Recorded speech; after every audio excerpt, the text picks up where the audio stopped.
कि आज हरि आए विदुर घरे पाहुणा, आज हरि आए विदुर घरे पाहुणा, आज हरि विदुर घर पावना, आज हरि आए विदुर घर पावना, आज हरि आए विदुर घर पावना, आज हरि आए विदुर घर पावना, आज हरि आए, आज हरि आए विदुर घरे पाहुणा, आज हरि आए विदुर घर पावना, आज हरि आए विदुर घरे पावना, आज हरि आए विदुर घर पावना, आज हरि आए विदुर घरे पावना, आज हरि आए विदुर घर पावना।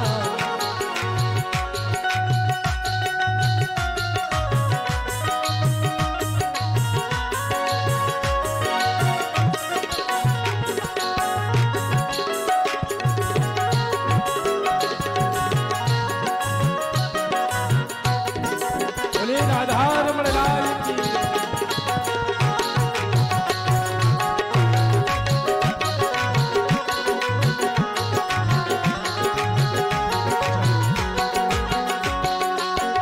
कौन कौन चाहता है कि हमारे घर में भी भगवान आए? पूरे पूरे लंबे लंबे हाथ उठाओ। हाथ उठाने में बड़ी कंजूसी करते हैं आप लोग, बाकी तो सब बढ़िया है। ये हाथ किसने दिए? कौन ने दिया है हाथ? इन्होंने दिया ना, देने के लिए तो उठवाते हैं। दिखाया करो कि हाँ प्रभु हम बैठे हैं, हमारे घर आना। कौन कौन बुलाना चाहता हमारे ठाकुर जी को घर में?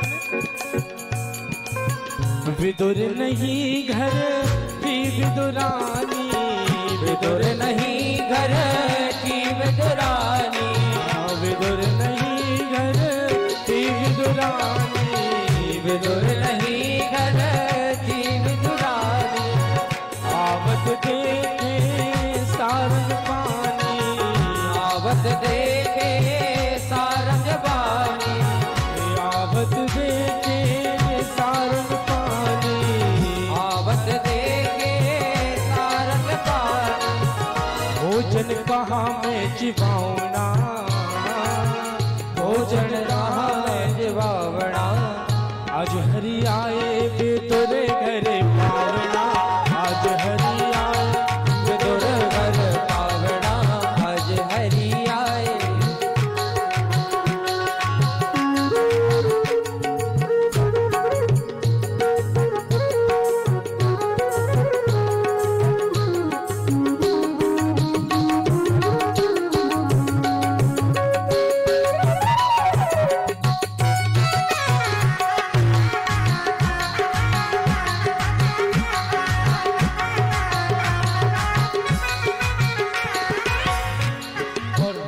काकी विदुरानी से भगवान कहते हैं कि काकी ऐसी बाहर खड़ी रखोगी क्या, बैठने के लिए नहीं कहोगी? तो विदुरानी कहती है, अचानक से ध्यान आया कि मैं भूल ही गई, सुध बुध खो गई विदुरानी। भगवान को बस देखने में लगी और अंदर से गई झोपड़ी से एक लकड़ी के एक चौरंग एक चौकी लेकर के आंगन में आ गई और आंगन में ला करके एक कोने में रख दी, साफ सुथरी देख के कि प्रभु यहाँ बैठे।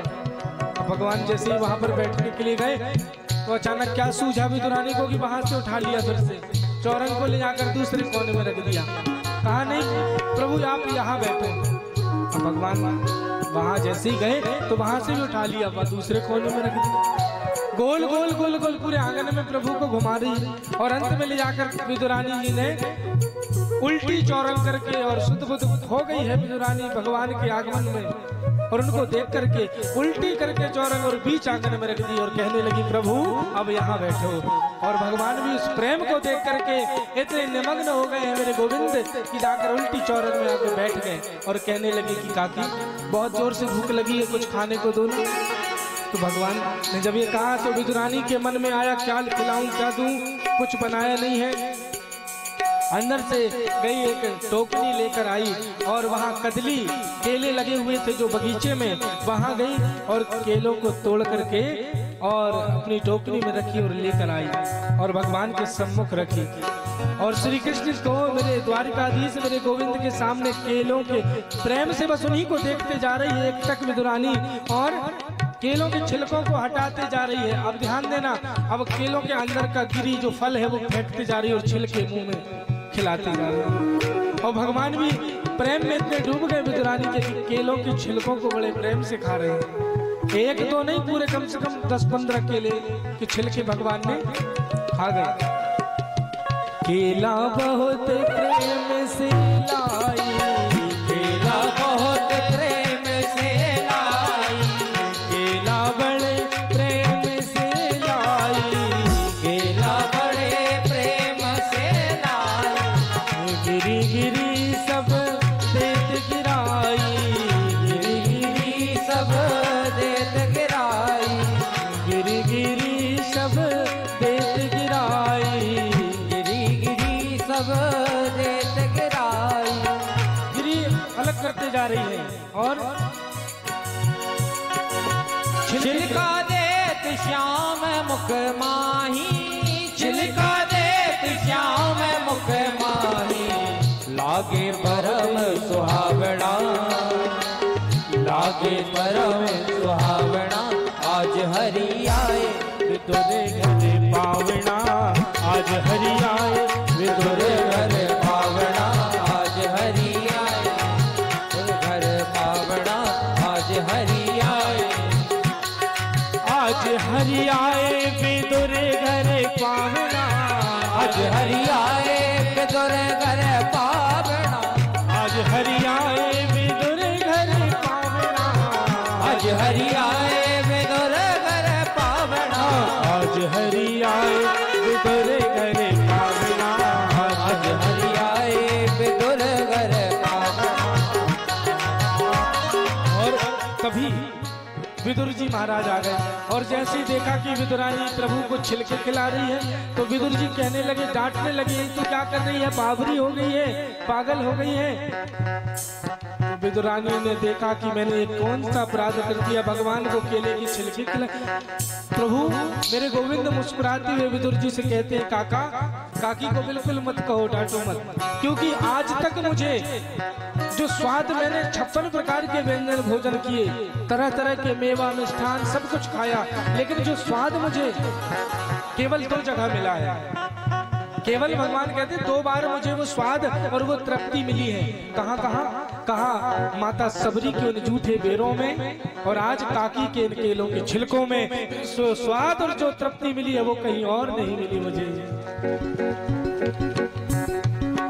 इतने माही विदुर घर आए, इतने माही विदुर घर आए,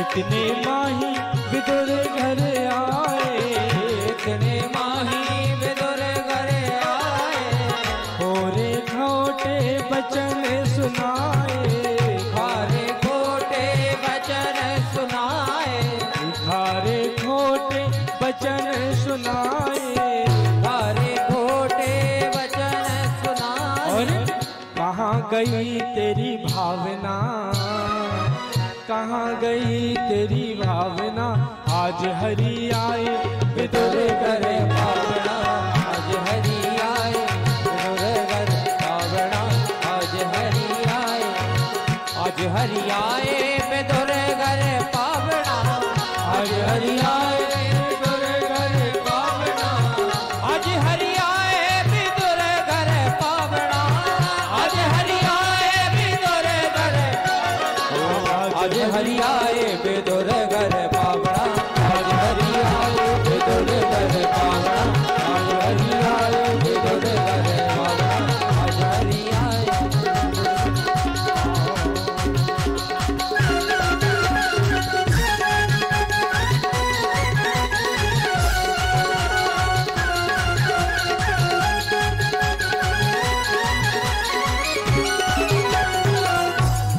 बोलिए राधा रमण लाल की जय हो। जय जय श्री राधे।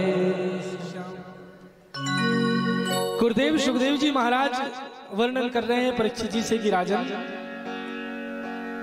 देखिए, मित्रता और जो स्वाद होता है वो वस्तु में नहीं होता, किसी व्यक्ति में नहीं होता।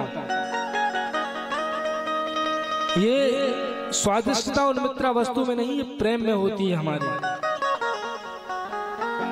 हम कितने प्रेम के साथ में, हम कितने भाव के साथ भोजन करा रहे हैं, हम किसी से कितने प्रेम और स्नेह से किसी को भाव के साथ में हम बात कर रहे हैं। ये मित्रता और जो स्वादिष्टता है ये वस्तु में नहीं, अपने प्रेम में होती है। तब तो भगवान ने दुर्योधन के मेवा त्यागो साग भी दुर्योधन खाई।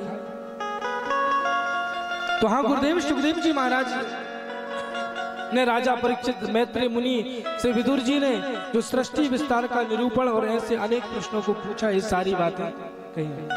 अब यहाँ ध्यान देना, परीक्षित जी कहने लगे, परीक्षित जी क्या कह रहे हैं सुखदेव जी महाराज से? कहते हैं कि गुरुदेव एक बात मुझे समझ में नहीं आई, एक प्रश्न किया है। अब वो प्रश्न क्या है कि हालांकि देखिए, शास्त्रों के प्रति, संत पुरुषों के प्रति कभी भी तर्क वितर्क नहीं करना चाहिए। शास्त्रों के प्रति कभी तर्क वितर्क नहीं करना चाहिए। ये हमारे संत जन कहते हैं, गुरुजनों का आदेश है। क्योंकि शास्त्रों को पढ़ने और उनके अर्थ को सही सही समझने और शास्त्रों के अर्थ को समझकर उनके तत्व को जानने, बहुत ध्यान से सुनना, और उसके तत्व को जानने और समझने के लिए दो चीजों की आवश्यकता होती है। हमने शास्त्र तो पढ़ा, उसके अर्थ को और उस तत्व को समझने के लिए दो चीजों की आवश्यकता होती है। पहली चीज कौन सी है? पहली तो हमारा पूर्व जन्म का साधन, हमारे पूर्व जन्म के कोई पुण्य फल, और दूसरी संत कृपा, गुरु कृपा या भगवत कृपा यदि जिस पर हो जाए तो वही उनको समझ सकता है। इसलिए किसी भी शास्त्र पर कभी वाद विवाद या कटाक्ष नहीं करना चाहिए। अपितु अगर मन में कोई संदेह है, मन में कोई जिज्ञासा है, तो संतों के पास जाकर, गुरुजन के पास जाकर के और उनकी शरण में जाकर उनसे प्रार्थना करनी चाहिए।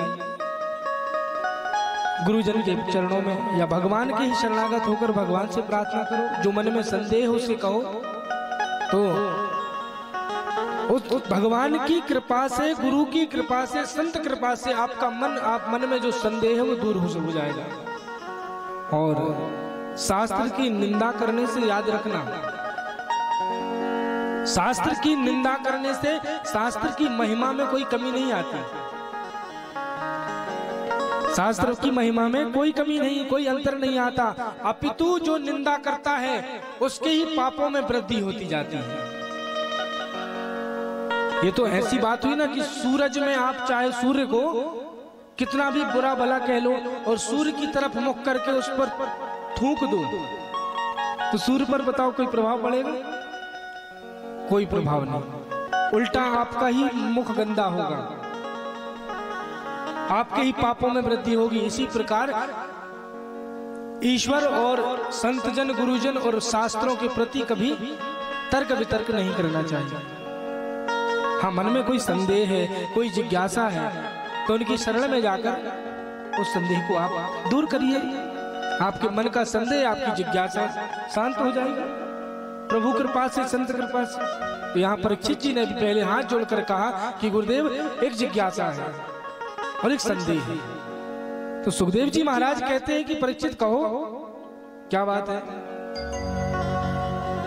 कहा एक बात हमें समझ में मुझे नहीं आ रही है कि भगवान ने दो प्रकार का संसार क्यों बनाया। ध्यान दें, दो प्रकार का संसार प्रभु ने क्यों बनाया? अरे जब दिन अच्छा है तो फिर रात भगवान ने क्यों बनाई? जब सुख अच्छा है तो फिर दुख क्यों बनाया? जब जन्म अच्छा है तो फिर मृत्यु वाला कार्यक्रम क्यों बना दिया? जन्म होता है तो कितनी खुशियां होती है, चारों तरफ लड्डू बंटते हैं, बधाइयां गपती हैं, तो फिर ये मरण वाला प्रोग्राम, ये कार्यक्रम क्यों बना दिया? चारों तरफ दुख ही दुख। जब सुख अच्छा है तो फिर दुख क्यों बनाया? तो इसका उत्तर गुरुदेव सुखदेव जी महाराज ने ज्ञान देते हुए परीक्षित जी से कहा कि राजन, ना ही सुख कुछ है ना ही दुख है कुछ, ये केवल हमारे मन को, हमारी इंद्रियों को मिलने वाली अनुभूति का नाम है। हालांकि इंद्रियां देखिए भोगता है, उनको जो मिलेगा वो तो भोगेंगे। ये मन को मिलने वाली अनुभूति का नाम ही सुख है और उसी का नाम है दुख। आप इस उदाहरण से समझने का प्रयास करिए कि एक सब्जी है, एक सब्जी बनी आलू और बैगन की। अब आलू बैगन की सब्जी बनी, यहां इन लोगों को बहुत पसंद है, हमारे संगीत वाले भाई भैया लोग। अब लेकिन हमें आलू बैगन बिल्कुल जरा भी पसंद नहीं, और बन गई सब्जी भाभी ने बना के, जो है हमारे यहाँ क्या नाम, कंचन, इन्होंने भिजवा दी कि सब्जी बन गई है आलू बैगन की, महाराज जी को ये परोस दो थाली। अब आ गई महाराज जी के पास, अब वही सब्जी बनी है आलू बैगन की, उस सब्जी ने इन तीनों चारों को सुख दिया, क्योंकि इनको पसंद है बहुत। रसेंद्री जो जिह्वा है, इस इंद्रिय जो जिह्वा जो इंद्रिय है, इसको तो सुख मिला, किसको मिला, इनको मिला। लेकिन हमें बिल्कुल जरा भी पसंद नहीं, तो वही आलू बैगन की सब्जी ने हमें दुख दे दिया। अब जरा बताओ इसमें आलू और बैगन की क्या गलती है, इसमें उसकी क्या गलती है? इसमें तो हमारे मन को जो अच्छा लग जाए वो सुख है, और हमारे मन को जो ना भाए, जो अच्छा ना लगे वो दुख है। इसलिए ना कुछ सुख है ना कुछ दुख है। जो हमारे मन को भा जाए वो सुख, और ना भाए तो दुख। अब इसका ठेका थोड़ी ले लिया ठाकुर जी ने कि आपको क्या अच्छा लग रहा है क्या नहीं लग रहा। हमें देखने में जो चीज अच्छी लगे तो इस इंद्रिय को, नेत्र को, चक्षु इंद्रिय को सुख मिला, अच्छा लगा, और देखने में जो अच्छी ना लगे तो दुख मिला। तो केवल सुख और दुख जो है ये इंद्रियों को मिलने वाली अनुभूति है, मन को मिलने वाली अनुभूति का नाम है। ध्यान देना, जो नदियां 12 महीने बहती हैं, 12 महीने बहने वाली नदी को सागर तक ले जाने का कार्य नदी का एक किनारा नहीं बल्कि नदी के दोनों किनारे करते हैं। नदी के दोनों किनारे ही उस नदी को ले जाकर समुद्र से, सागर से मिलाते हैं। एक किनारे की नदी कभी नहीं बह सकती। कि सुख दुख ही दुनिया को, हाँ सुख दुख ही दुनिया को आकर के बनाते हैं। सुख दुख ही दुनिया के दोनों ही किनारे हैं, और मैं किसको छोड़ूं भगवन, दोनों ही तुम्हारे हैं। इसलिए सुख भी मुझे प्यारे हैं, दुख भी मुझे प्यारे हैं। सुख भी मुझे प्यारे हैं, दुख भी मुझे प्यारे हैं। सुख भी मुझे प्यारे हैं, दुख भी मुझे प्यारे हैं। मैं किसको छोड़ूं भगवन, मैं किसको छोड़ूं भगवन, मैं किसको छोड़ूं दाता, मैं किसको छोड़ूं दाता, दोनों ही तुम्हारे। सुख भी मुझे प्यारे हैं, दुख भी मुझे प्यारे हैं। सुख भी मुझे प्यारे हैं, दुख भी मुझे प्यारे हैं। ध्यान देना, दो प्रकार के लोग हैं, दो प्रकार के लोग हैं। एक कुंती है और एक द्रौपदी है। एक सास है और एक बहू है। अब कुंती और द्रौपदी है, लेकिन द्रौपदी के जीवन में जब दुख आया, कष्ट आया, तो द्रौपदी तुरंत भगवान के पास पहुंच गई। प्रभु ये कष्ट है, ये दुख है, ये विपत्ति, उसे दूर करने की प्रार्थना करने लगी। लेकिन कुंती बुआ, कल हमने सुना था ना प्रसंग, कुंती बुआ क्या कर रही है, साड़ी का पल्लू फैला करके कन्हैया से कहती है, गोविंद मेरे जीवन में हमेशा दुख आते रहे, विपत्ति आती रहे। तो गोविंद कहते हैं कि बुआ राज क्या है जो तुम दुख मांग रही हो? क्या दुख भी कभी कोई मांगता है? कष्ट कोई मांगता है कि भगवान हमें कष्ट देते रहना? तकलीफ देते रहना। लेकिन कुंती बुआ मांग रही है, क्यों? तो कुंती बुआ कहती है गोविंद वो इसलिए मांग रही है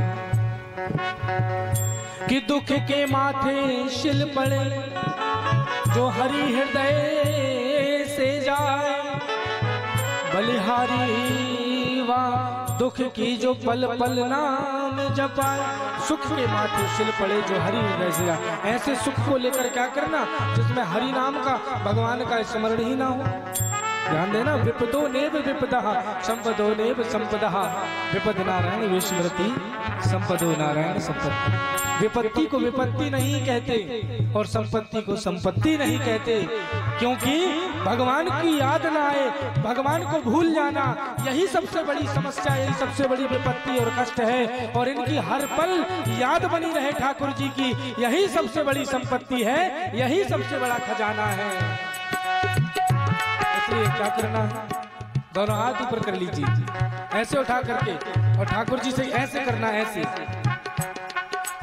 कर लिए, और ठाकुर जी प्रार्थना करिए क्या, दुख भी मुझे प्यारे हैं, सुख भी मुझे प्यारे हैं, दुख भी मुझे प्यारे हैं, सुख भी मुझे प्यारे हैं। मैं किसको छोड़ूं भगवान, मैं किसको छोड़ूं भगवान, मैं किसको छोड़ूं दाता, मैं किसको छोड़ूं दाता, दोनों ही तुम्हारे हैं, दुख भी मुझे प्यारे हैं, सुख भी मुझे प्यारे हैं, सुख भी मुझे प्यारे हैं, सुख भी मुझे प्यारे हैं, सुख भी मुझे प्यारे हैं, सुख भी मुझे प्यारे हैं, सुख भी मुझे प्यारे हैं, सुख भी मुझे प्यारे हैं।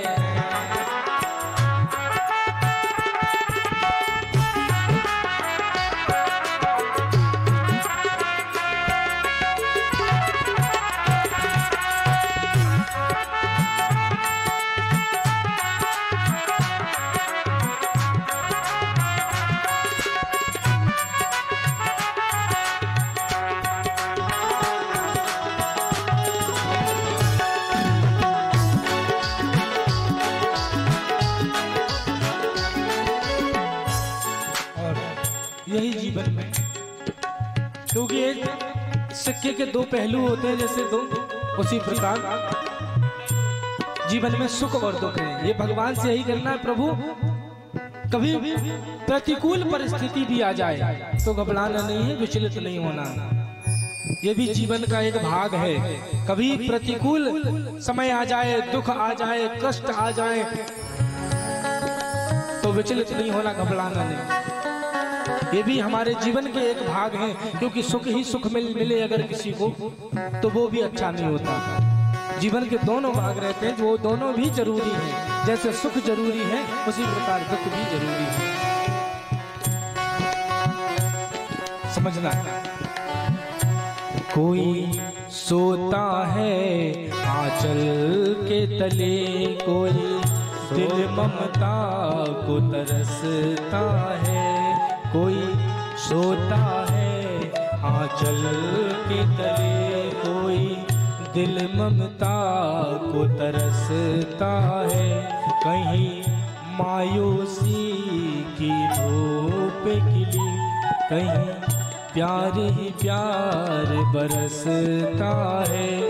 कभी दर्द है तो कभी मरहम है, जीवन सुख दुख का संगम है, जीवन सुख दुख का संगम है।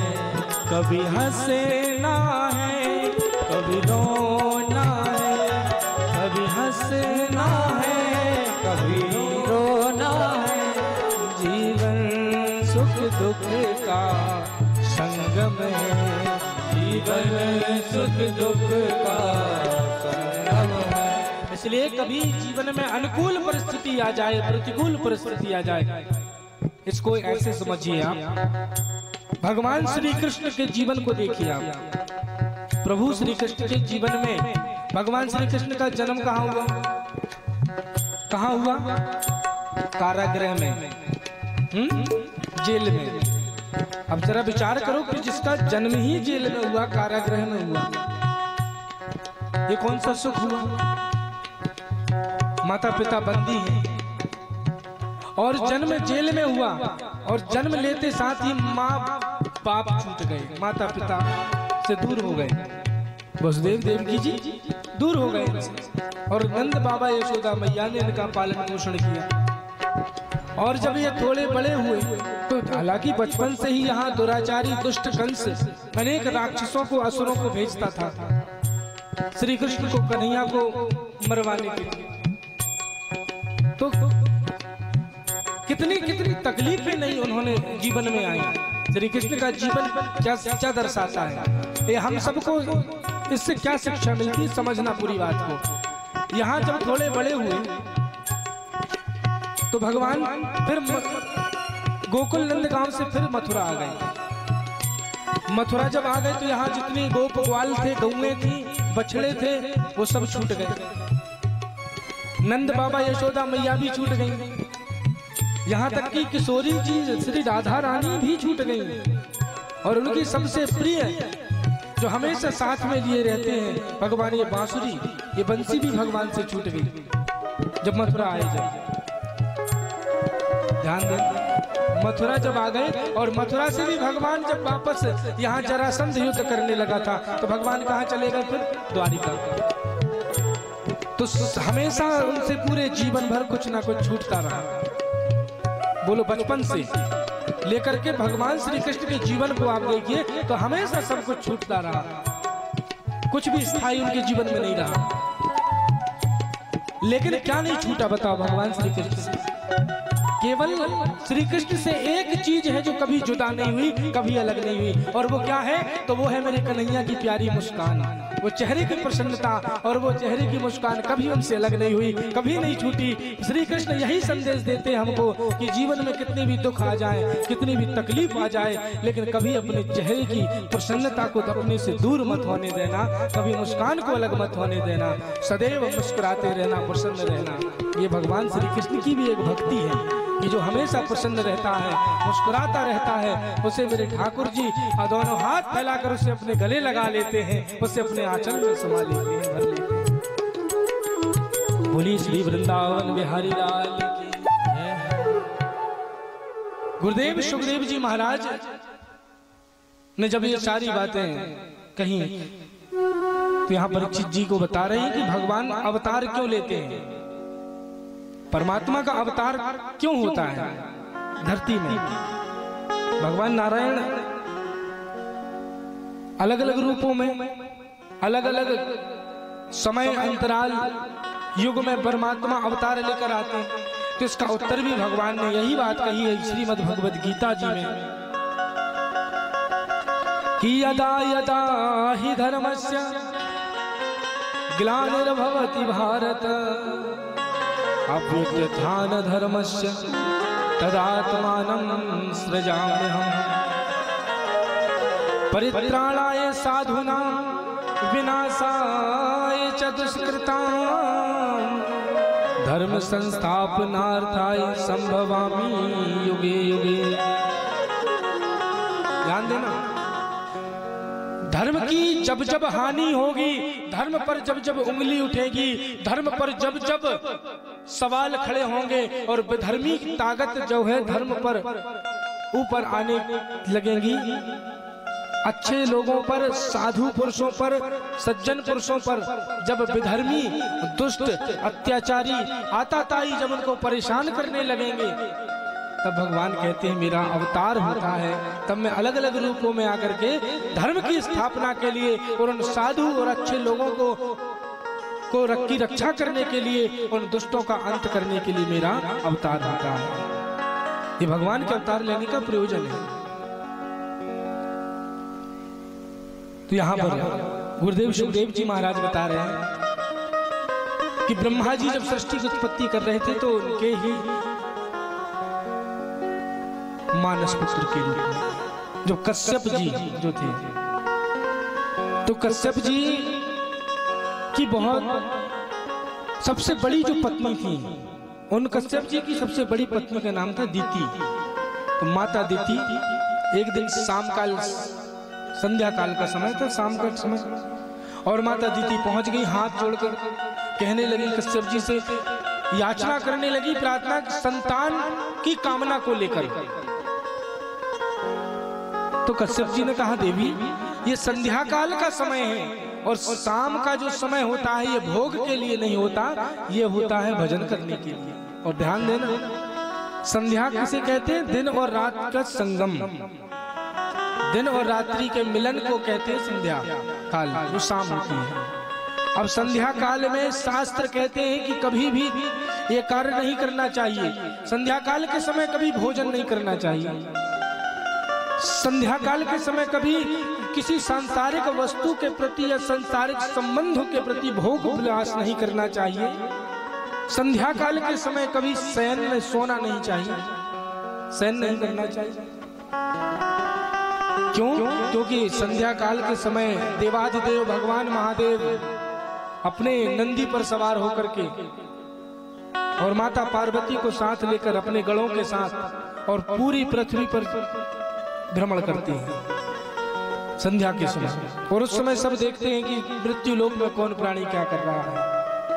इसलिए संध्या काल का समय बड़ा प्रमुख होता है। संध्या काल के समय ये भोग के लिए नहीं, भोजन के लिए नहीं, तो भजन के लिए होता है। घर में अगर तुलसी हो, तुलसी का पौधा लगाओ, और हर सनातनी हिंदू के घर में, हर सनातनी हिंदू के घर में एक तुलसी का पौधा जरूर होना चाहिए। आंगन में तुलसी का पौधा हो, एक गौ माता हो, ये अवश्य होने चाहिए। तो संध्या काल के समय शुद्ध घी ना मिले तो तेल, लेकिन एक दीपक अवश्य जलाना चाहिए। ये दीपक प्रतीक है अज्ञान से हमें ज्ञान की ओर ले जाने का, अंधकार से हमें प्रकाश की तरफ ले जाने का वो दीपक प्रतीक है। प्रभु से हम प्रार्थना करते हैं कि हे प्रभु, हमारे हृदय में जो अज्ञान है, जो अंधकार है, उसे निकाल करके इस दीपक की भांति आप हमारे हृदय में बैठे हुए उस अज्ञान रूपी, अंधकार रूपी उस विष को निकाल दीजिए और ज्ञान और प्रकाश हमारे जीवन में भर दीजिए। ये नित्य प्रति का नियम होना चाहिए, कर्तव्य होना चाहिए। और जब माता दीति को कश्यप जी ने यही सब बातें समझाई, तो अब कहा ठीक है देवी, लेकिन दीति के आगे ना चल पाई कश्यप जी की। और लेकिन कश्यप जी ने ये बात कह दी कि देवी, तुमसे जो संतान जो होगी, जो पुत्र होंगे, वो बड़े दुष्ट और राक्षसी प्रवृत्ति के होंगे। अब ध्यान देना, ब्रह्मा जी के 4 मानस पुत्र जो सबसे पहले हुए, सनक, सनंदन, सनातन, सनत कुमार, ये 4 पुत्र हुए। अब माता दीति ने संध्या के समय, शाम काल के समय संतान की कामना की अपने पति कश्यप जी से। तो कश्यप जी ने भी कह दिया कि अब जो पुत्र होंगे वो बड़े दुष्ट और आताताई होंगे। तो कौन हुआ? तो कहा यह कोई साधारण बालक नहीं है, जुड़वा पैदा हो रहे हैं माता दीति के अब गर्भ से। 2 बालक, 2 पुत्र पैदा होने वाले हैं, और बड़े, ये कोई साधारण बालक नहीं है, ये दोनों भगवान विष्णु के ही वैकुंठ के जो द्वारपाल हैं। एक का नाम है जय और दूसरे का नाम विजय। द्वारपाल दोनों भगवान नारायण के, जय और विजय। तो गुरुदेव सुखदेव जी महाराज कह रहे हैं कि एक बार ब्रह्मा जी के 4 मानस पुत्र, सनक, सनंदन, सनातन, सनत कुमार, ये चारों भगवान नारायण की, भगवान विष्णु की दर्शन की इच्छा को लेकर वैकुंठ में गए। और वैकुंठ में भगवान विष्णु के जो 7 द्वार हैं, तो 6 द्वार पार कर गए, 7वें द्वार में इनको जय और विजय जो द्वारपाल खड़े थे उन्होंने रोक लिया और कहने लगे अभी भगवान विष्णु के सोने का समय है, विश्राम का समय है, अभी आप अंदर नहीं जा सकते। तो सनत कुमार जी को बड़ा क्रोध आया कि ये दोनों हमें भगवान के दर्शन करने से रोक रहे हैं, ये हमें वंचित रखना चाहते हैं भगवान के दर्शन से। ये कोई ये बड़े दुष्ट हैं, आताताई हैं। ये कैसे द्वारपाल है? तो श्राप दे दिया सनत कुमार जी ने कि तुम्हारी बुद्धि एकदम आसुरी प्रवृत्ति की हो गई है। जाओ हम तुम्हें श्राप देते हैं कि तुम दोनों जाकर के मृत्यु लोक में और असुर रूप में तुम्हारा जन्म होगा। जब ये श्राप मिला तो भगवान विष्णु द्वार में ही आ गए।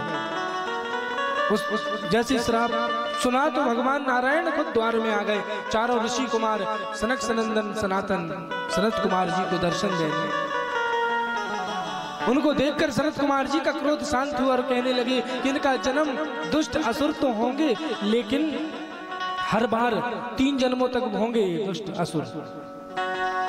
तो इनका पहला जन्म जो हुआ है वो जय और विजय का, तो पहले जन्म में ये बने हिरण्याक्ष और हिरण्यकश्यप,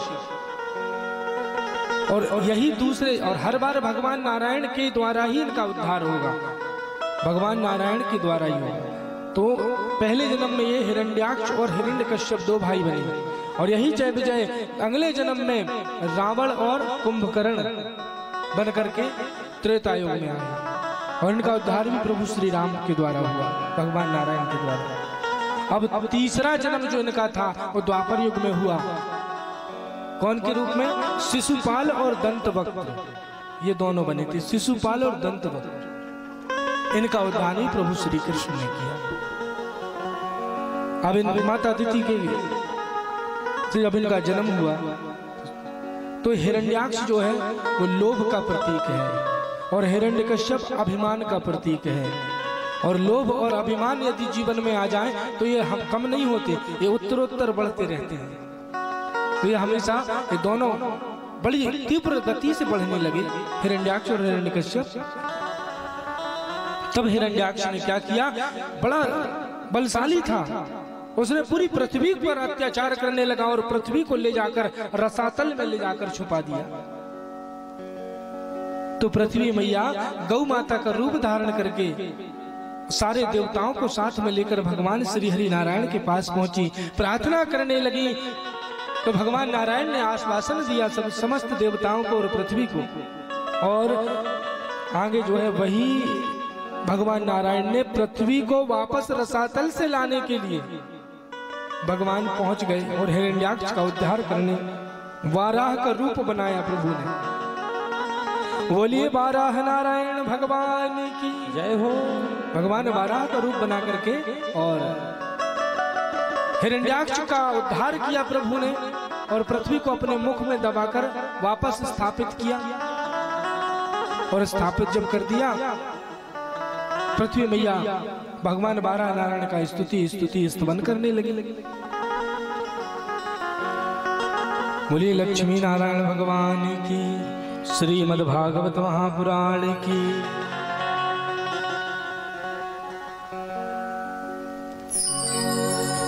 जीवन है तेरे हवाले मुरलिया वाले, बांके मुरलिया वाले, प्यारे मुरलिया वाले, बांके मुरलिया वाले, प्यारे मुरलिया वाले। जीवन है तेरे हवाले मुरलिया वाले, ओ जीवन है तेरे हवाले मुरलिया वाले। जीवन है तेरे हवाले मुरलिया वाले, जीवन है तेरे हवाले मुरलिया वाले। ओ बांके मुरलिया वाले, प्यारे मुरलिया वाले, बांके मुरलिया वाले, प्यारे सवरिया प्यारे। बांके मुरलिया वाले, प्यारे मुरलिया वाले, बांके मुरलिया वाले, प्यारे सवरिया प्यारे। ओ जीवन है, हाँ जीवन है, ओ जीवन है तेरे हवाले मुरलिया वाले। जीवन है तेरे हवाले मुरलिया वाले।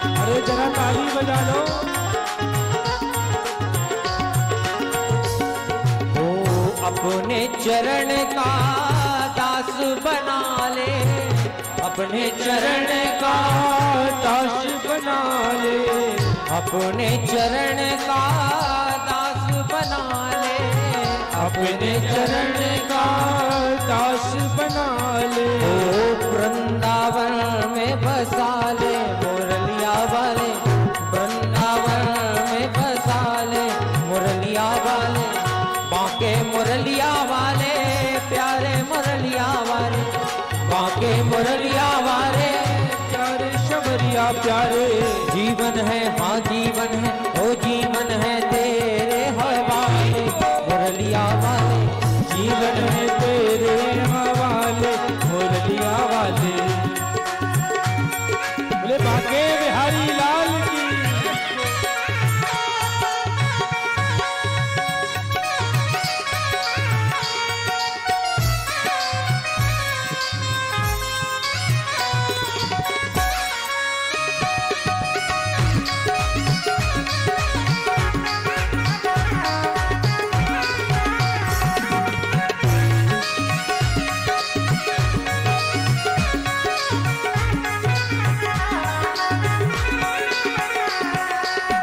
मेरे अपने हुए ना अपने, मेरे अपने हुए ना अपने, ओ मेरे अपने हुए ना अपने, मेरे अपने हुए ना अपने, अब तो तू ही अपना ले मुरलिया वाले, अब तो तू ही अपना ले मुरलिया वाले। ओ जीवन है तेरे हवाले मुरलिया वाले, जीवन है तेरे हवाले मुरलिया वाले।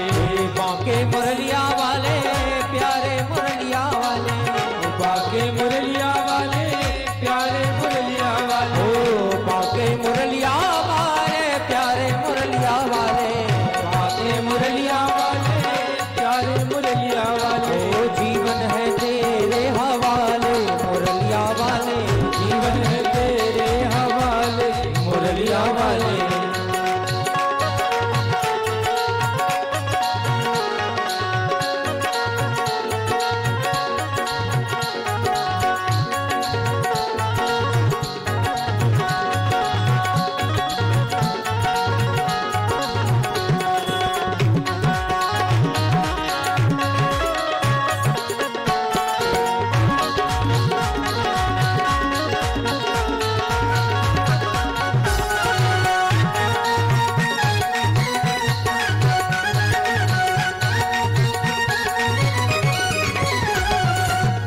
हम कठपुतली तेरे हाथ की, हम कठपुतली तेरे हाथ की, हम कठपुतली तेरे हाथ की, हम कठपुतली तेरे हाथ की, हम कठपुतली तेरे हाथ की, हम कठपुतली तेरे हाथ की, चाहे तू जैसे न चाले मुरलिया वाले, चाहे तू जैसे न चाले मुरलिया वाले। बांके मुरलिया वाले, प्यारे मुरलिया वाले, ओ बांके मुरलिया वाले, प्यारे सवरिया प्यारे। ओ बांके मुरलिया वाले, प्यारे मुरलिया वाले, ओ बांके मुरलिया वाले, प्यारे सवरिया प्यारे। जीवन है हाँ जीवन है, हो जीवन है तेरे हवाले मुरलिया वाले, जीवन है तेरे हवाले मुरलिया वाले, जीवन है तेरे हवाले मुरलिया वाले।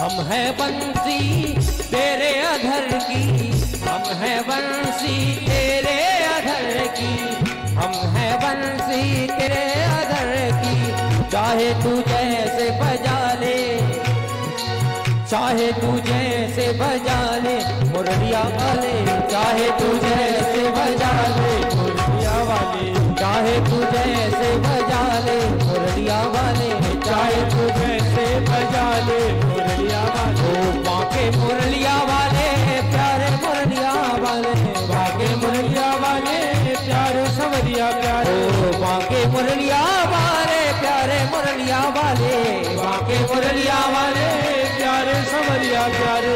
जीवन है हाँ जीवन है वो जीवन है तेरे हवाले मुरलिया वाले, जीवन है तेरे हवाले मुरलिया वाले, जीवन है तेरे हवाले मुरलिया वाले। ओ मुरलिया वाले बाके मुरलिया वाले प्यारे मुरलिया वाले, जीवन है तेरे हवाले मुरलिया वाले, जीवन है तेरे हवाले मुरलिया वाले, जीवन है तेरे हवाले मुरलिया वाले मुरलिया वाले। बोलिए बांके बिहारी लाल की जय जय श्री राधे। ना चिंता ना भय राधा रानी की जय हो। गुरुदेव सुखदेव जी महाराज वर्णन कर रहे हैं परीक्षित जी से कि राजन कश्यप जी की एक पत्नी का नाम है दिति और दूसरी पत्नी का उनके जो दूसरी पत्नी उनका नाम है अदिति।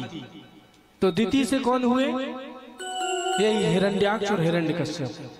और माता अदिति से सारे देवताओं की उत्पत्ति हुई है, देव माता है माता अदिति।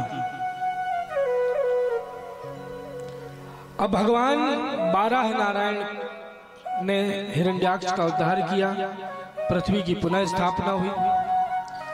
अब देखिए पृथ्वी की स्थापना हो गई। अब ब्रह्मा जी को फिर आदेश मिला कि पृथ्वी की फिर से आप सृष्टि चले, जिससे आगे बढ़े, तो आप फिर से रचना करिए। तो ब्रह्मा जी ने फिर रचना की, लेकिन अब ब्रह्मा जी के द्वारा उनके जो मानस पुत्र हुए ब्रह्मा जी के, तो ब्रह्मा जी के जितने मानस पुत्र हुए वो सारे के सारे विरक्त हो गए। कोई गृहस्थ आश्रम के धर्म में प्रवृत्त नहीं हुआ, सभी विरक्त वैरागी होकर के भगवान के ध्यान में समाधिस्थ होकर बैठे। और ब्रह्मा जी के ही एक पुत्र है मानस पुत्र, जिनका नाम है करदम जी, करदम ऋषि। अब करदम ऋषि भी उन्होंने भी विवाह नहीं किया, गृहस्थ आश्रम के धर्म में नहीं हुए, वो भी विरक्त होकर के और भगवान के ध्यान में भजन में लगे रहते। वृद्धावस्था आ गई करदम जी की, और वृद्धावस्था में करदम जी एक दिन नदी में स्नान कर रहे थे, तभी मछली के जोड़े को देखकर उनके मन में विवाह करने की जिज्ञासा, उनके मन में एक भाव आया। तो करदम जी जैसे महर्षि के मन में जब ये भाव आ गया, तो उन्होंने कहा कि मैं भगवान की अब तपस्या जो करूंगा, और ध्यान देना भगवान की तपस्या करदम जी करने लगे। करदम जी भगवान की तपस्या अनेक वर्षों तक करते रहे, केवल इसलिए कि किसी सुंदर स्त्री से विवाह हो जाए, किसी सुंदर नारी से हमारा विवाह हो जाए, इसलिए करदम जी तपस्या कर रहे हैं। अब देखना भैया, अब कोई अगर भगवान की तपस्या करता है तो तपस्या इसलिए करता है कि भगवान उसे भक्ति दे दे, मुक्ति दे दे, मोक्ष दे दे, या संसार का कोई भोग वस्तु सामग्री चाहिए है, संसार का वैभव चाहिए, ऐश्वर्य चाहिए, इसलिए तपस्या की जाती है। या भगवान के चरणों में भक्ति के लिए, या मोक्ष के लिए, या मुक्ति के लिए। लेकिन ये महाराज करदम जी को देखो, ये तपस्या कर रहे हैं, सालों तक बैठे हैं, केवल इसलिए कि किसी सुंदर नारी से विवाह हो जाए। अब भगवान कई साल हो गए बैठे बैठे तपस्या करते करते, तो भगवान नारायण उनकी तपस्या से प्रसन्न होकर के प्रकट हुए चतुर्भुज स्वरूप में, शंख चक्र गदा पद्मधारी भगवान श्रीवन नारायण।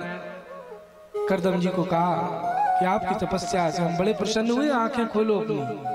करदम जी ने अब बड़ा संकोच लग रहा है करदम जी को कि कैसे कहें हम भगवान से कि आपकी तपस्या जो की है हमने, वो इसलिए की है कि सुंदर नारी से हमारा विवाह हो जाए।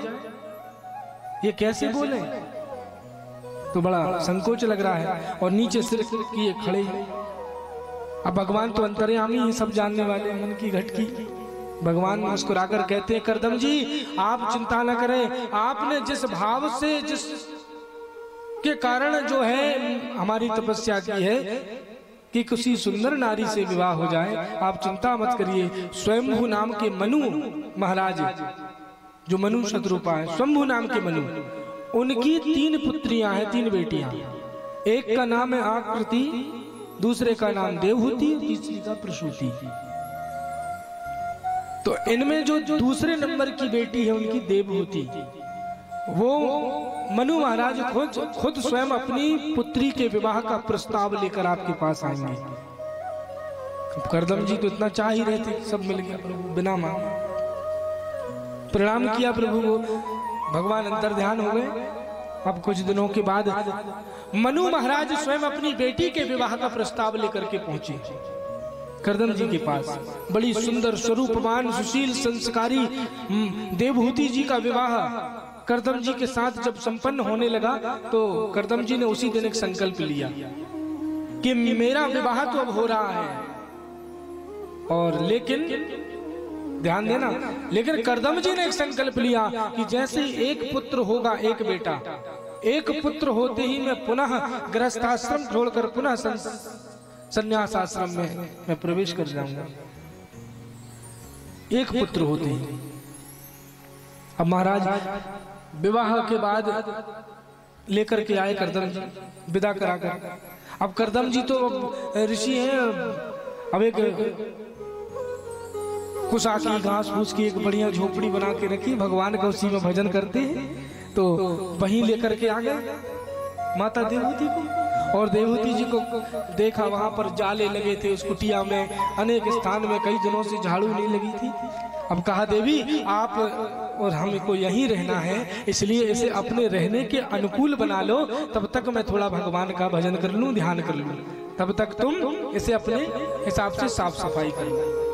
अब महाराज एक वहीं आसन लगा हुआ था, वहीं बैठ गए करदम जी। ध्यान देना, जिस दिन विदा करा कर लेकर आए हैं पत्नी को, विवाह करके लेकर आए हैं, और उसी दिन आकर के और वो सफाई करने में लग गई माता देवहूति उस कुटिया की, उस झोपड़ी की, और करदम जी भगवान का ध्यान करने बैठ गए। और हुआ ये कि करदम जी का ध्यान कब समाधि में बदल गया उनको भी पता नहीं चला, और करदम जी की अखंड समाधि लग गई। और ये समाधि कोई 1, 2, 4 दिन की नहीं, महीने की नहीं, 8 वर्ष की समाधि लगी करदम जी की। कितने साल की? 8 साल तक। अब विचार करो कि 8 साल तक उसी दिन विवाह हुआ है और लेकर आए पत्नी को, और पत्नी से कहा तुम सफाई वफाई करके तैयार रखना, मैं थोड़ा भगवान का भजन कर लूं, और समाधिस्थ हो गए, भगवान के ध्यान में खो गए, समाधि की अवस्था में पहुंच गए।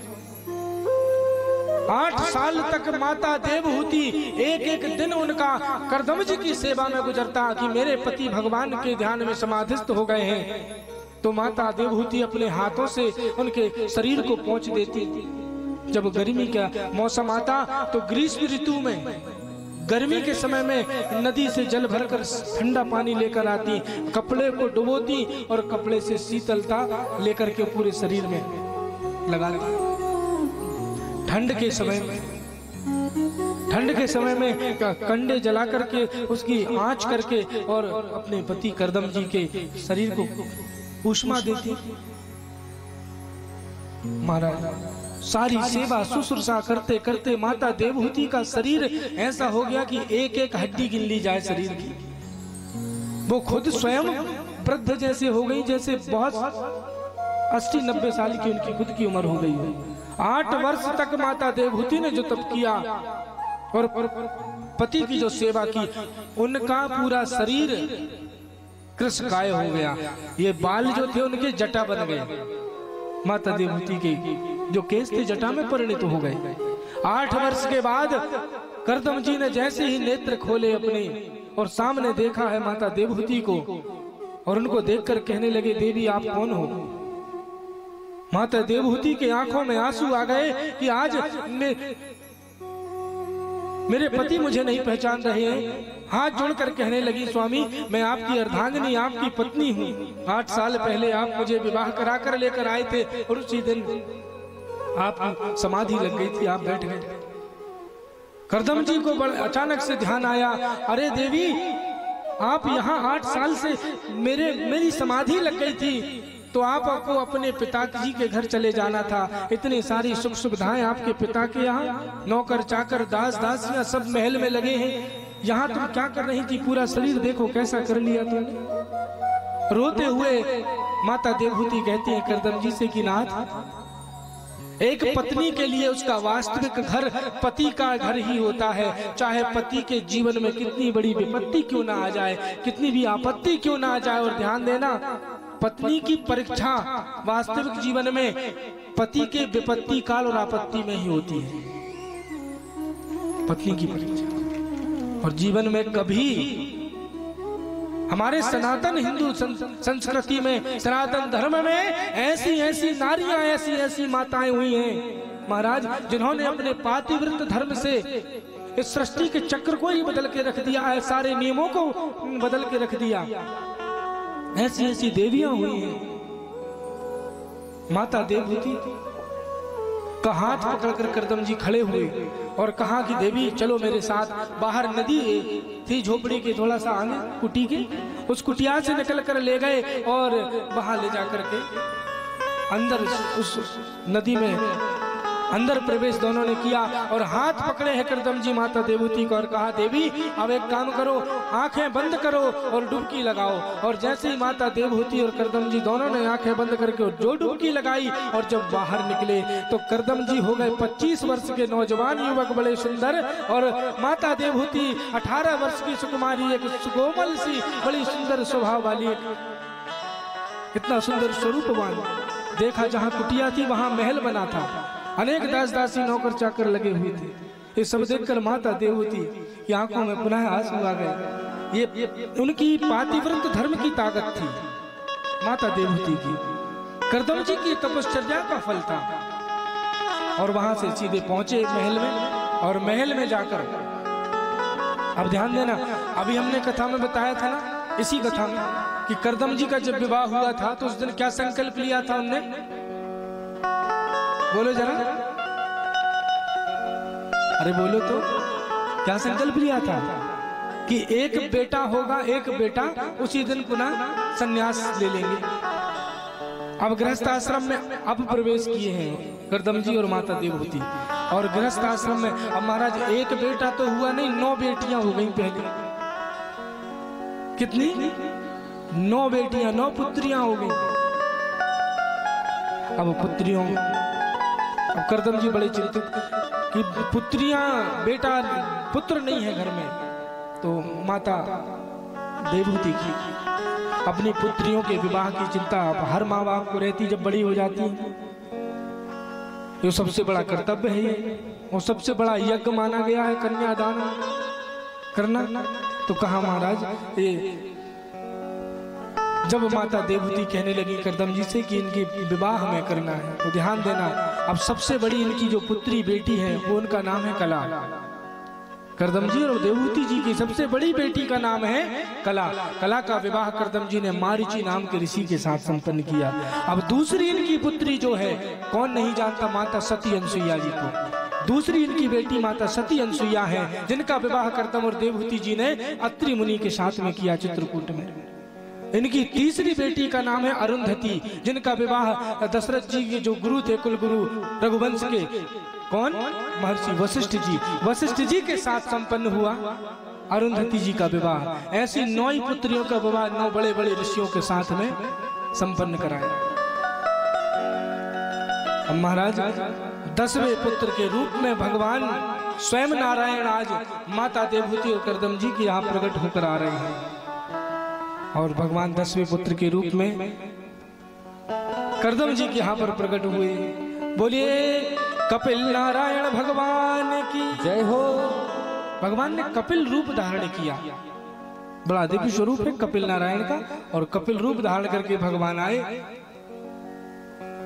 पहले दर्शन दिया है अपने चतुर्भुज स्वरूप का और फिर अपने कपिल नारायण के रूप में भगवान आए। ये सांख्य शास्त्र जो है, सांख्य शास्त्र के उद्गाता, सांख्य शास्त्र के निर्माता भगवान कपिल नारायण कहलाते हैं, जिन्होंने अपनी माँ देवहूति को सांख्य शास्त्र का दिव्य ज्ञान, सांख्य शास्त्र का दिव्य उपदेश दिया।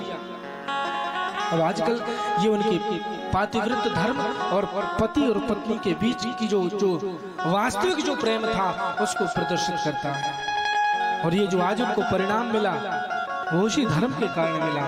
इसलिए धर्माचरण को कभी नहीं त्यागना चाहिए। हर माताओं बहनों से मेरी यही विनती, मैं हाथ जोड़कर निवेदन करूं। और ध्यान देना मैया, आपके धर्म में इतनी ताकत है, इतनी शक्ति है कि संसार की कोई भी शक्ति उस धर्म के आगे नतमस्तक हो जाती है, शरणागत हो जाती है। ये विशेष रूप से मैं निवेदन करूं आपसे। माता देवहूति को कपिल भगवान ने दिव्य ज्ञान, दिव्य उपदेश दिया। ये सांख्य शास्त्र का जब ज्ञान देने लगे, सांख्य शास्त्र का कपिल नारायण भगवान अपनी माँ देवहूति को बिठाकर, जब माता देवहूति ने कहा कि भगवत प्राप्ति कैसे हो, भगवान कैसे मिले, क्योंकि मानव जीवन का लक्ष्य यही है कि भगवान को पा लेना, परमात्मा की प्राप्ति कर लेना। भगवत प्राप्ति कैसे मिले? अब आजकल तो भैया, एक बार क्या हुआ, पति पत्नी में एक लड़ाई हो गई, तो कौन सी बड़ी बात है ऐसी, है ना? लड़ाई तो होती, अब होती रहती साधारणता। तो ऐसी झगड़ा हो गया, लड़ाई हो गई। अब बेचारा पति वहां से निकला, तो वहां से वो आया, तो उस दिन लड़ाई हुई। अपने जाकर मित्र कहने लगा, तू भाई उदास क्यों है? कहा रे वो लड़ाई हो गई है। कहा एक बात बता, रोज लड़ाई होती है, तू पत्नी की बड़ाई कब से नहीं किया क्या, ये बता। उसने कहा बड़ाई लायक कोई काम करे जब तो बड़ाई करे। कहा भैया ठीक है आज करके देख। और पहुंचा महाराज जैसे ही घर में, और कहा भोजन परोस दो। और भोजन की थाली लेकर के आई पत्नी, और पत्नी ने भोजन परोसा और भोजन की थाली रखी, रोटी हाथ में उठाई और चिल्लाया, अरे इसमें घी क्यों नहीं लगाया तुमने? अभी तक घी लगा के रोटी परोसनी थी। महाराज पत्नी अंदर से किचन से लेकर बेलन लेके दौड़ी अंदर से, और सिर में ला करके एक बेलन जो मारा है यहाँ पे, वो निकलता है ना लाल लाल, अब वो भी निकलने लगा। अब भैया भोजन की थाली छोड़कर वो गया, रास्ते से जा रहा था, एक मित्र मिल गया उसका। कहा भैया ये क्या लग गया, चोट कहाँ से? अब कैसे बताए कि पत्नी ने बेलन मारा? तो कह दिया भैया उतर रहा था सीढ़ियों से तो पैर फिसल गया, इसलिए चोट लग गई है। अच्छा, तो जब चोट लग गई है, रक्त निकलने लगा, तो घी लगा लेना था थोड़ा सा उसमें। अरे भैया घी की तो सारी कहानी है, घी मिल जाता तो काहे इतनी परेशानी होती। एक बता दिया उसने एक मित्र को कि भैया ऐसी ऐसी बात है। उसने कहा कि तू कुछ भी हो जाए पत्नी की प्रशंसा करना, पत्नी की बड़ाई करना। कहा ठीक है, आज मन बना कर गया कि खूब प्रशंसा करूंगा। पहुंचा घर में, जाकर थाली परोस के जैसे लेकर आई पत्नी, तो भोजन रखा हुआ था सामने। आज मन बना कर गया था, चाहे जो कुछ भी हो जाए बस तारीफों के पुल बांधना है बस। तो उठाया, अरे जैसे ही सब्जी आई महाराज, रोटी जैसी, रोटी को क्या सुंदर भोजन बनाया है, वाह वाह। ये रोटी, अरे ये रोटी नहीं, ये तो चांद का टुकड़ा है।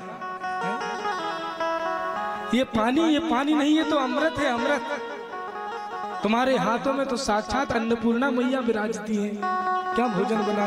तारीफ कर ही रहा था कि पत्नी फिर दौड़ी बेलन लेके।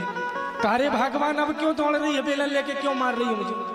कहा आज 10 साल हो गए विवाह हुए शादी के, आज तक मेरे हाथ के बनाए हुए भोजन की तारीफ नहीं की। आज पहली बार होटल से क्या मंगवा लिया, इतनी तारीफ नहीं। भैया सोच समझ कर प्रशंसा तारीफ करना, गड़बड़ हो जाती है कभी कभी। तारीफ करना भी तो करदम जी और देवहूति माता का जो आपसे प्रेम था, उस प्रेम के बलबूत ऐसी 9 दिव्य कन्या दिव्य पुत्रियां उनकी हुई और भगवान नारायण ही कपिल रूप में उनके यहाँ प्रकट हुए। भगवान कपिल नारायण ने माता देवहूति को कौन सा उपदेश दिया? सांख्य शास्त्र का, और जिसमें पहला उनका जो प्रश्न था माता देवहूति का कि भगवान की प्राप्ति कैसे हो, तो कपिल नारायण भगवान कहते हैं कि माँ, ध्यान से सुनना, भगवत प्राप्ति के 2 सब मार्ग हैं। पहला मार्ग जो है रास्ता वो है सत्संग, जो कि सबसे सरल सबसे सुगम है। यहाँ हम सब बैठे हैं, ये भी सत्संग है। यहाँ सत्य का संग करना, संतों का संग करना, सत्य की भगवत कथा को सुनना, ये सत्संग है। और भगवान की प्राप्ति का सबसे सरल और सबसे सुगम मार्ग है यह सत्संग। और माँ कपिल नारायण भगवान कहते हैं देवहूति जी से कि माता, और दूसरा जो रास्ता है, दूसरा जो मार्ग है वो बड़ा कठिन है, वो बड़ा कठिन है। दूसरा कौन सा मार्ग है? कहा दूसरा मार्ग है अष्टांग योग। और जो अष्टांग योग है, योग के जो 8 अंग हैं, योग के 8 अंग हैं, कौन कौन से? यम, नियम, आसन, प्राणायाम, प्रत्याहार, ध्यान, धारणा, समाधि। अब यम में अगर आप जियोगे, पहले यम को पार करोगे। यम के भी 5 प्रत्यंग हैं, तो यम, नियम, फिर आसन, फिर प्राणायाम, फिर प्रत्याहार, फिर ध्यान, फिर धारणा, अंतिम स्थिति है समाधि। और समाधि 2 प्रकार की होती है, एक होती है ध्यान समाधि और एक होती है त्राटक समाधि। ध्यान समाधि जो है उसमें आंखें बंद रहती हैं और श्वासें चलती रहती हैं, इसको कहते हैं ध्यान समाधि। और त्राटक समाधि जो है उसमें नेत्र खुले रहते हैं और श्वासों का आवागमन बंद हो जाता है, इसे त्राटक समाधि कहते हैं। बड़े बड़े योगी और महर्षि इस त्राटक समाधि को लगाते थे। भू समाधि लगा लेते हैं, भूमि के अंदर बैठकर बहुत से अम्लात्मा विमलात्मा योगी जल समाधि लगा लेते हैं।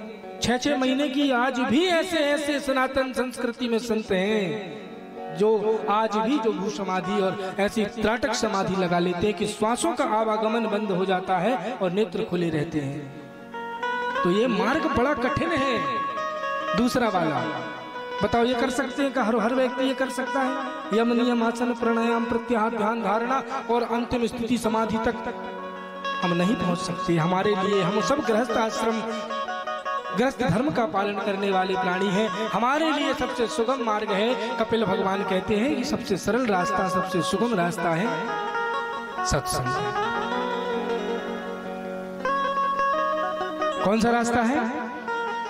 बोलिए वृंदावन बिहारी लाल की। इसलिए भगवान से नित्य प्रति यही प्रार्थना करनी है, क्या कि श्याम तुमसे मिलने का सत्संग ही बहाना है, श्याम तुझसे मिलने का सत्संग ही बहाना है, श्याम तुमसे मिलने का सत्संग ही बहाना है, श्याम तुमसे मिलने का सत्संग ही बहाना है। हो श्याम तुमसे मिलने का सत्संग ही बहाना है। और दुनिया वाले क्या जाने, दुनिया वाले क्या जाने, मेरा रिश्ता पुराना है, दुनिया वाले क्या जाने, मेरा रिश्ता पुराना है, श्याम तुमसे मिलने का सत्संग ही बहाना है, श्याम तुमसे मिलने का सत्संग ही बहाना है। दुनिया वाले क्या जाने, दुनिया वाले क्या जाने, मेरा रिश्ता पुराना है, दुनिया वाले क्या जाने, मेरा रिश्ता पुराना है, चाहता कि श्याम से मिलना, हमारे ठाकुर जी से। एक बार हाथ उठा के बस, और जिन्होंने हाथ उठाया है अब वो ऊपर उठ जाए और एक बार मस्ती के साथ झूमते हुए बताएंगे ठाकुर जी को। देख रहे हैं ये सब, उठ जाइए और कहना है क्या? सूरज में ढूंढा तुझे, चंदा में पाया है। सूरज में ढूंढा तुझे और चंदा में पाया है। हाँ, सूरज में ढूंढा तुझे, चंदा में पाया है। ओ सूरज में ढूंढा तुझे और चंदा में पाया है। और तारों की झिलमिल में, तारों की झिलमिल में मेरे श्याम का बसेरा है। तारों की झिलमिल में मेरे श्याम का बसेरा है। श्याम तुमसे मिलने का सत्संग ही बहाना है।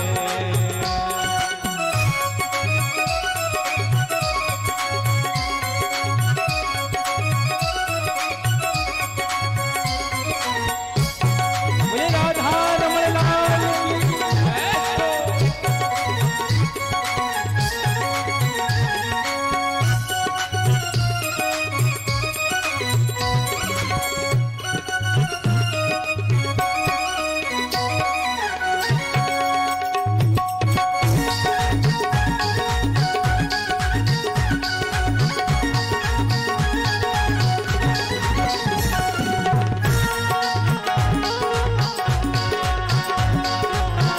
श्री राधे।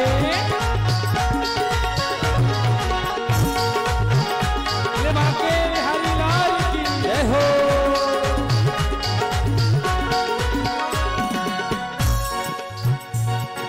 गंगा में ढूंढा तुझे, यमुना में पाया है।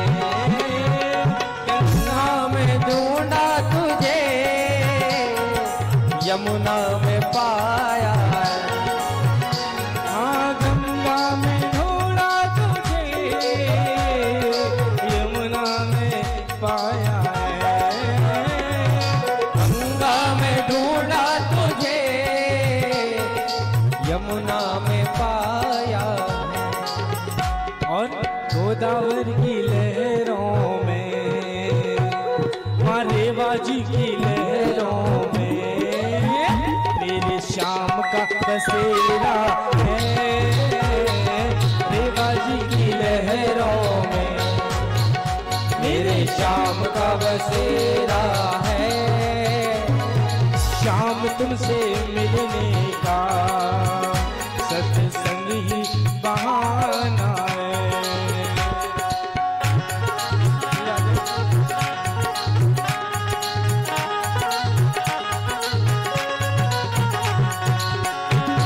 बोले वृंदावन बिहारी लाल की।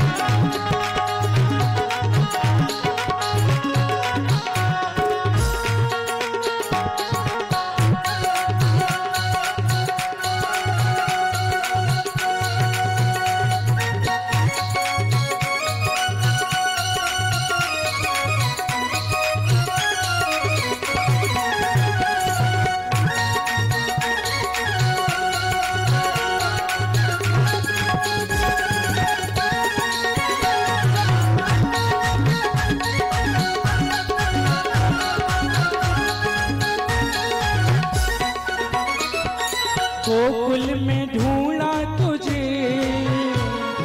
मथुरा में पाया है। गोकुल में ढूंढा तुझे, मथुरा में पाया है।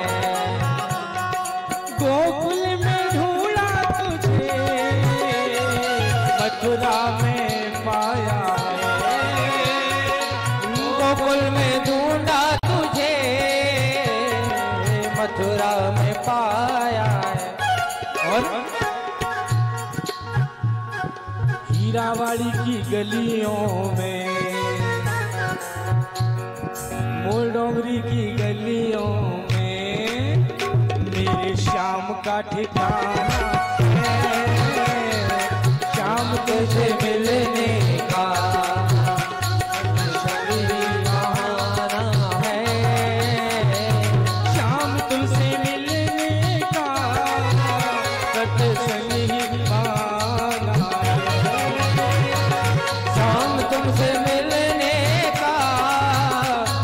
संग ही बहाना।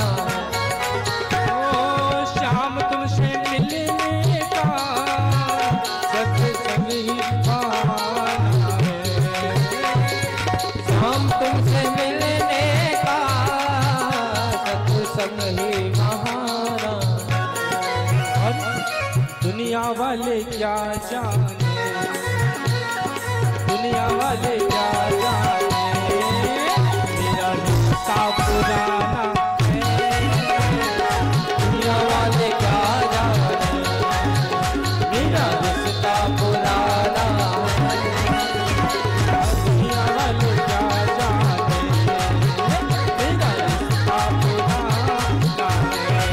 उठा लीजिए दोनों पूरे पूरे हाथ लंबे लंबे और ताली सेवा करते हुए क्या कहेंगे?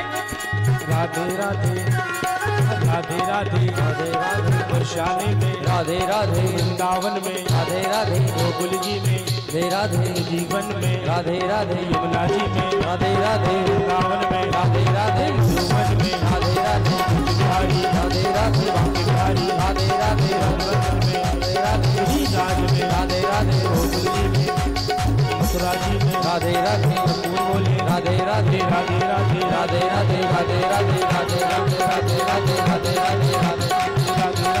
जय जय श्री राधे, जय जय श्री राधे, जय जय श्री राधे, राधे राधे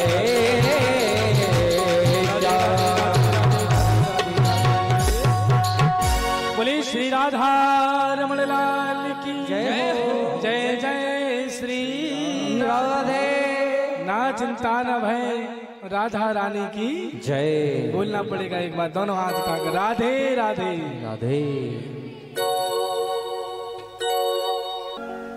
चलिए बड़ी प्रेम और भाव के साथ हम ठाकुर जी की मंगल में आरती करेंगे। श्री राधे श्री राधे। शिव शक्ति कामधेनु गो सेवा सेवा संस्थान के प्रकल्प में हम सभी इस संस्थान के द्वारा चल रही असहाय गौ माताओं के लिए गौशाला निर्माण हेतु सहयोग दान राशि आप और कर सकते हैं। श्री राधे श्री राधे। श्री राधे। पूज्य महाराज जी के द्वारा जीवन काल के संकल्प भव्य मां नर्मदा का मंदिर निर्माण उत्तर तट प्रतिमी घाट नारायणगंज जिला मंडला में निर्माण चल रहा है। गरीब विद्यार्थियों के लिए निःशुल्क शिक्षा प्रदान करते हैं। परिक्रमा वासियों के लिए अन्य क्षेत्र की व्यवस्थाओं का प्रकल्प रखा गया है। शिव शक्ति तीर्थ यात्रा सेवा प्रकल्प रखा गया है, जो कि विगत एक माह के अंतराल में ही ब्रिज 84 कोस ब्रज यात्रा शिव शक्ति सेवा संस्थान के तत्वाधान में रखी गई है। जिन भक्तों को ब्रिज 84 कोस ब्रज यात्रा में सम्मिलित होना चाहते हैं, वह अपना काउंटर पर रजिस्ट्रेशन कराएं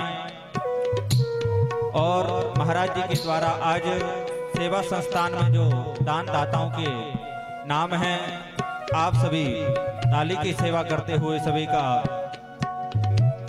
स्वागत करें। अक्षय शुक्ला जी इंदौर से 2100 रुपए की दान राशि करते हैं, उनके लिए बहुत बहुत साधुवाद। राजमणि तिवारी जी कटनी मध्य प्रदेश से 2100 रुपए की दान राशि करते हैं, उनके लिए बहुत बहुत साधुवाद। अशोक परिहार जी सिहोरा मध्य प्रदेश से 1100 रुपए की राशि प्रदान करते हैं, उनके लिए बहुत बहुत साधुवाद। विनोद कुमार जबलपुर से मध्य प्रदेश 501 रुपए की राशि प्रदान करते हैं, उनके लिए बहुत बहुत साधुवाद। श्रीमती अनीता यादव जी डिंडोरी मध्य प्रदेश से 1100 रुपए की राशि प्रदान करती हैं, उनके लिए बहुत बहुत साधुवाद। लक्ष्मण शिवहरे जी 1 माह के गौ सेवा हरे चारे की सेवा प्रदान करते हैं, 5100 रुपए, उनके लिए बहुत बहुत साधुवाद। आशीष दुबे जी होशंगाबाद से मध्य प्रदेश 5100 रुपए की राशि प्रदान करते हैं, उनके लिए बहुत बहुत साधुवाद। श्रीमती ममता मौर्य जी पिपरिया से 501 रुपए की राशि प्रदान करते हैं, उनके लिए बहुत बहुत साधुवाद। अजय सेन नरसिंहपुर से 1100 रुपए की राशि प्रदान करते हैं, उनके लिए बहुत बहुत साधुवाद।